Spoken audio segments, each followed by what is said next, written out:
Next up, we have Tim Oleg. Tim is the biology manager for Plant ET Biogas based in Lucerne, Colorado. He manages Plant ET Biogas's digester health lab and provides operational guidance to clients operating co-digestion and manure-only biogas plants in North America. Tim's helped clients develop optimized control of H2S and raw biogas through efficient dosing of micronized iron powder into substrates and digesters. Tim, thanks for joining us today. The floor is yours. Thanks, Paul. Happy Friday, everybody. Today's focus for my presentation is going to be that in situ or that in digester iron addition that Paul mentioned earlier. We're really looking to help clients get a good handle on the H2S that's generated in the digester to really protect downstream equipment, help with the RNG process, help with other desulfurization technologies that might be part of a larger biogas process. So that's going to be the focus for me today. First topic is going to be the benefits. Why are we even adding iron to the digesters? What's the whole benefit of doing that? Two major iron options. There are a lot of different kind of little tiny variants of iron out there, but we want to look at the pros and cons of at least the major ones today. If you have questions about some of those other variants out there, happy to talk about them. There are a lot of good options for iron addition, but I'm going to make the case for one in particular, and then happy to discuss if you ever want to look at kind of the details of what might work best for a particular system. Going to look at common pitfalls for iron addition, including some of the things that might get overlooked or cause some major roadblocks with the iron-based H2S treatment. Some very important things to think about. H2S treatment thresholds for raw biogas. What are some kind of common target levels or levels of value that we should be looking at with the iron treatment? Factors that could affect the required iron dosage. Want to think about things. I mean, it's a huge list of things that can play into not only the generation of H2S, some of the things that Julie talked about in her presentation, but then what kind of factors affect how effective the actual iron ends up being in the digester or upstream of it. Some very important things to think about with that. Then make the case for the dose response approach for optimized dosing. Dose response is something that comes out of kind of the pharma world. We kind of use something similar to that. We want to see what's our actual sustained effect over time with a nominal dose rate of iron. How do we kind of lock into a good, at least baseline dose rate to make sure that the iron's both, effective enough to keep the H2S down, but also cost efficient. We don't want to overdose a bunch of iron. Not only for cost reasons, but also potentially, if it's bad enough, for potentially some chemical reasons as well. So dose response, going to talk about that a little bit. And then the major iron solution that Plant ET provides for digester H2S treatment is going to be Micronox ON16, a micronized powder that's very effective when it's applied the right way. So starting with why. Big thing is it's treating H2S generation at the source. As Julie pointed out, we have that sulfate transition to H2S in the digester. We want to have a good capacity to reduce H2S in situ in the digester so we don't have quite as much work downstream with carbon tanks, biological desulfurization, chemical desulfurization after the digester gets going. So very important to for many people out there. I mean, it really just makes sense to treat H2S effectively in the digester before taking a lot of the remaining H2S downstream of that. It can prolong the life of equipment, especially stuff that's susceptible to H2S corrosion or that sulfuric acid corrosion that Julie mentioned.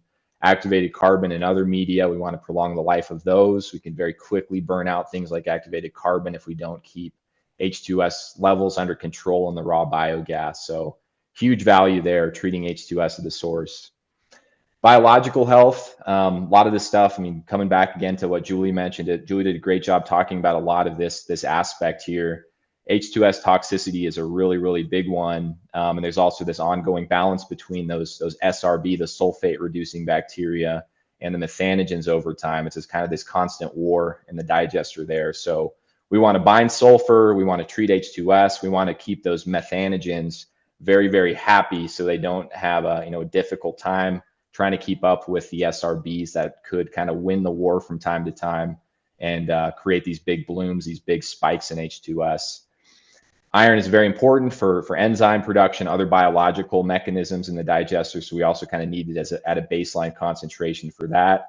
And also a really big part of this is, and some of you probably heard of trace element, the importance of trace elements for different microbes, including methanogens.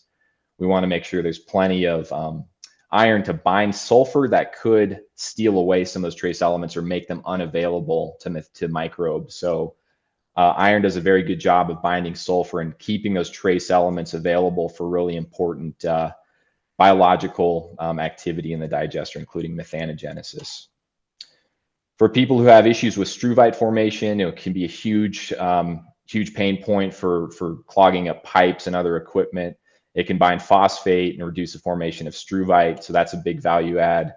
Can enhance dewatering potentially through coagulation and flocculation in certain applications, and then it's potentially, kind of depending on the situation, it can be more adaptable to process changes than other treatments. It can just be dosed at a varied rate to keep up with H2S in a fairly timely fashion. First solution I'm going to highlight is ferric oxyhydroxide. You'll also hear this called ferric hydroxide or iron 3 hydroxide. Main thing here is we've got a ferric-rich powder or a granular form. It's going to be added either upstream or directly to the digester. Pros of this one: not corrosive, safe to handle. There is potentially some powder and some stain kind of risk. You want to be careful. You don't want to breathe this stuff in, but otherwise it's not going to have any kind of corrosive risk like ferric chloride would. And you can apply it by hand in very controlled amounts, or machine if you have a good mixing system and good ability to inject kind of in a good dosed form. And a big one is, it's kind of as a moderate reaction rate. It's not initially soluble. It's kind of kept in a suspension in the liquid or the substrate.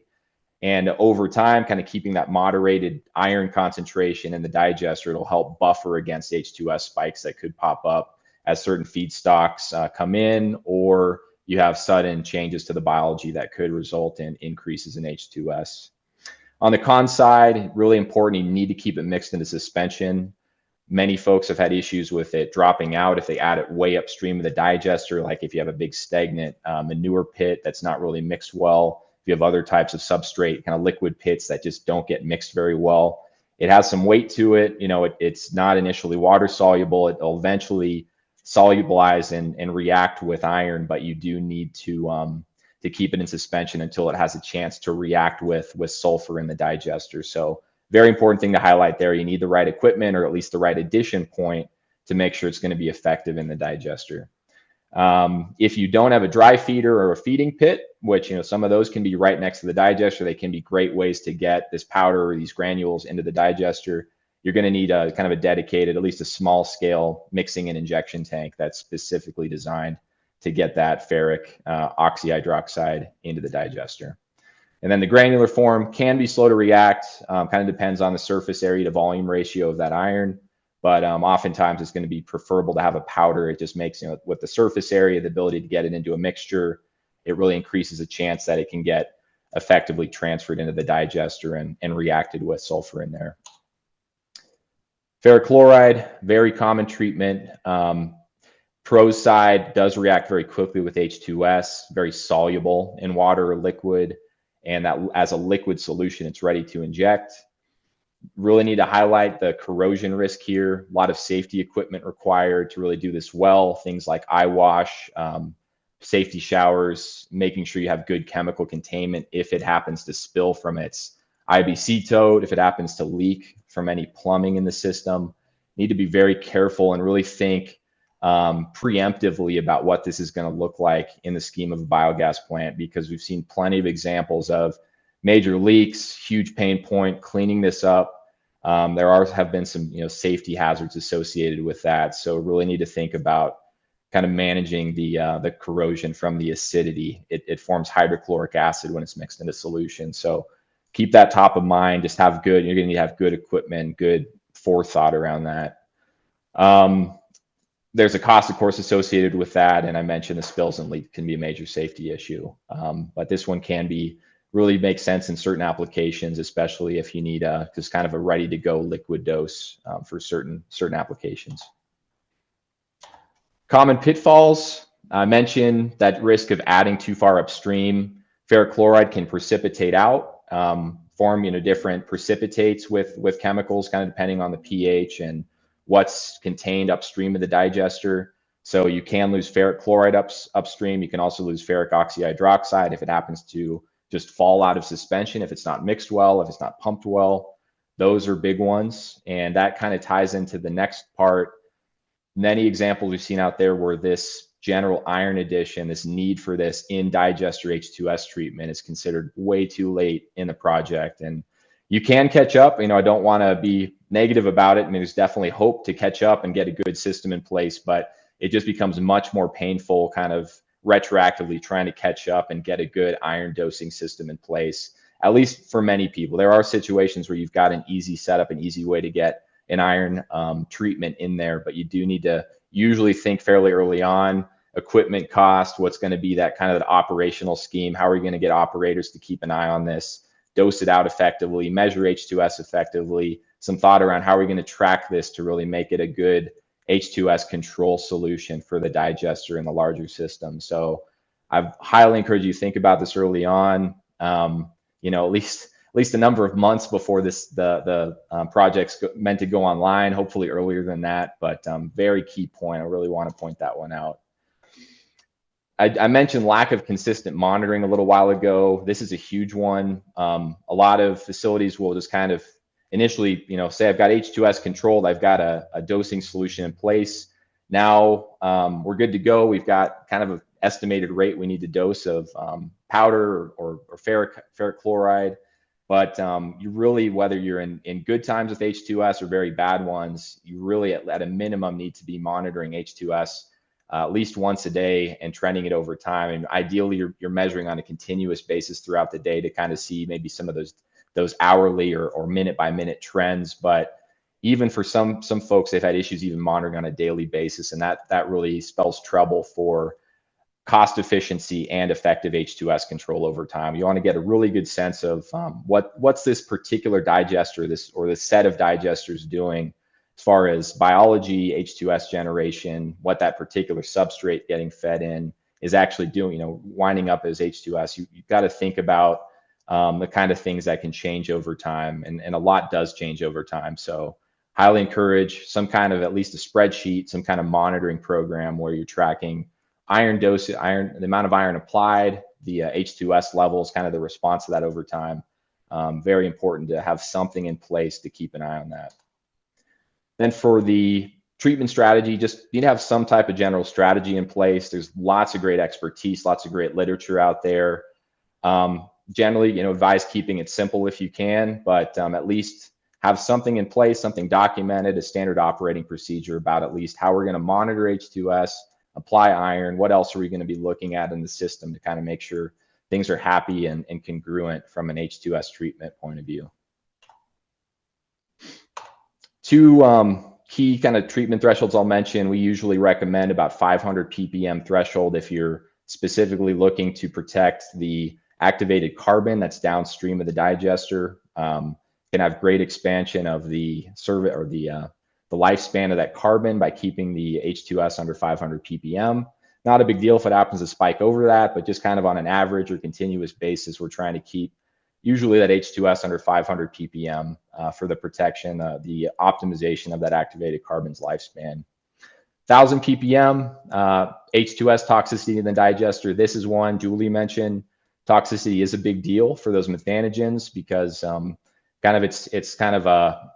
it can get progressively worse as you get H2S toxicity issues around 1000 or more ppm, starts to really discourage the growth and the metabolic activity of the methanogens, and now the sulfate reducing bacteria have the chance to outcompete the methanogens for acetate. So this is a really important one to highlight. I'd say there are exceptions to this general 1000 ppm level. It's going to depend on other factors, but this is kind of a fairly typical kind of recommendation for keeping that H2S below 1000 ppm to avoid toxicity issues. Dosage range, this is as far as just in the form of ferric iron atoms, so 1.3 to 4.5 pounds for every pound of H2S. Any supplier of a product, whether it's ferric chloride, ferric oxyhydroxide, etc., should have some type of recommendation for what that dosage rate of their particular product is for a given amount of feedstock or a given amount of sulfur or H2S. So start there. Definitely start with that recommendation, and it will definitely need to be adapted to your particular system. But always seek that information early rather than late. Try to get some at least recommendation for what that dosage rate should be for your particular substrate and system design. Manure is often going to require more iron than other substrates. Julie got into this a little bit, but there's definitely exceptions. There's going to be substrates out there that just have a heck of a high sulfur content. Could be local farming conditions. Could be the domination of certain substrates in that overall feedstock. But you'll often see a little bit higher requirement on average for manure with high sulfur coming in. And as I mentioned, contact the supplier for initial dosing recommendations. And kind of what I'm going to be getting into next is optimizing that dosage after that starting point. Factors that affect that required iron dosage, we have that treatment goal. This is going to be facility dependent. What are we trying to achieve with H2S treatment? The form and concentration of iron, how effective it is at the particular location that you're adding it at. Want to make sure that we're getting it into the digester effectively, but if we're not, that could greatly expand the amount of iron required to get it in and reacted with H2S. And then that mixing efficacy at the addition point within the digester. Substrate quality and feed rate, we could see some H2S kind of formation lag behind that initial feeding. It does take time for sulfate to form and get converted into H2S in the digester, so there's a time factor there. pH, kind of that equilibrium between H2S and other forms of sulfur. Temperature, including the stability of the temperature. Plenty of cases where you have temperature fluctuating in a digester and the methanogens are not as happy. The sulfate reducing bacteria can outcompete in certain cases, so that will affect how much H2S forms and how much iron is required. Microbial presence and activity, again, that population of methanogens versus sulfate reducing bacteria. Presence of desulfurization bacteria in the digester headspace. This is part of that microaeration, at least one option as far as microaeration solutions that Julie mentioned. So we might need to figure out how much do we want to treat in the digestate versus in the headspace. Big star highlight on this one, this dose response approach. So I mentioned starting with that recommended dosage with some good consultation, a little bit of research on how much should we approximately start with for our new system here with its given substrate, its given conditions. Kind of the maturity of the digester, how far along is it with its microbial health and its methanogen activity. So we're going to start with that estimated iron dosage. We want to keep it steady. We're trying to kind of build some data here to see what is the actual response of H2S to this sustained iron dosage. And to make that happen, we need to make sure we have at least daily measurements of H2S, at least daily measurements of iron addition, in addition to your other kind of health parameters, things like pH, temperature, methane. We really need to have at least some kind of, hopefully a one-pager view or some type of nice overview of what's happening day to day in this system and what's that dose response effect between iron and H2S. So we need to have some kind of data compiled somewhere we can look at all this together. We want to gradually adjust that nominal dosage rate over time. It's going to be a gradual effort until that H2S is right at or right below that target level. And this is kind of the interest, both catching that H2S and making sure it doesn't, we don't have cost efficiency issues. And we want to continue to record H2S levels and iron treatment quantities daily. So this is the Plan ET solution. We have Micronox ON16. I mentioned it's formed as a micronized iron powder. We've had a lot of success helping clients with in-digester H2S treatment with this. We can help you figure out what that recommended dosage is depending on substrate, system design, et cetera. And one of the really exciting things we've got recently, we've released our own version of a mixing and injection tote for direct injection either into manifolds or directly into the digester. And we can really work with your specific system design to make this a good, effective solution for your particular system. So please do reach out. You're welcome to reach out to me. My email's at the bottom left of this screen. And then our Plan ET Biological Service can be reached at the phone number here on the screen and lab-na@planet-biogas.com. This will all be in the presentation that Paul sends out, so no need to furiously write, and I will turn it over. Thanks all. Thanks, Tim. So one question for you before we move on. Any concerns about iron settling into digesters with this approach? That's kind of the key thing there, is that consistent and high strength mixing. We want to make sure that the digester itself has adequate mixing to treat that H2S. So that can be something we kind of consult with a client on, as far as what does that kind of mixing scheme look like? Do you have kind of some engineering data around what that mixing profile is? And we can definitely look at efficient ways to help out with that if there are some mixing concerns. Okay. Thanks, Yep. Tim. Sure.